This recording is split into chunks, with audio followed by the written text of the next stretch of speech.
नमस्ते तू तो बदला नहीं है, मौसम जरा सा रूठा हुआ है। सैयारा तू तो बदला नहीं है, मौसम जरा सा रूठा हुआ है।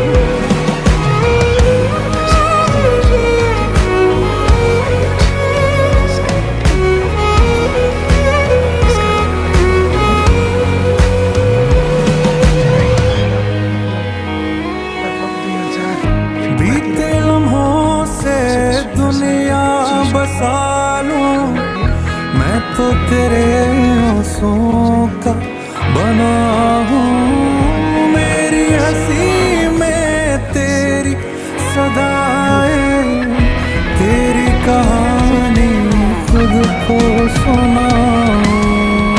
यादों के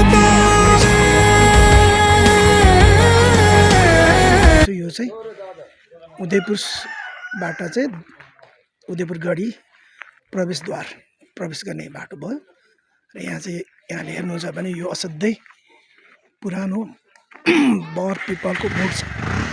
असाध्यै राम्रो, धेरै वर्ष पुरानो हो यो ठाउँ चाहिँ। असाध्यै सुन्दर छ, डुल्नलाई असाध्यै शान्त ठाउँ छ। यो ठाउँमा आउनुभएका सम्पूर्ण साथीहरूको चाहिँ अलिकति भए पनि मनमा शान्ति मिल्नेछ भन्ने उद्देश्यले यो भिडियो बनाएको छु। र कतिजनाको साथीहरूको मन मस्तिष्कमा थियो होला उदयगढी कस्तो होला, कस्तो छ जानुपर्ने भन्ने यहाँलाई चाहिँ लागेको छ भने यो भिडियोले पक्कै पनि यहाँको केही इच्छाहरू पुरा गर्नेछ भन्ने उद्देश्यले भिडियो बनाएको छु। यस्तै भिडियोहरू फेरि पनि बनाउने छु भन्दै आजलाई यहाँबाट बिदा हुन चाहन्छु। नमस्कार।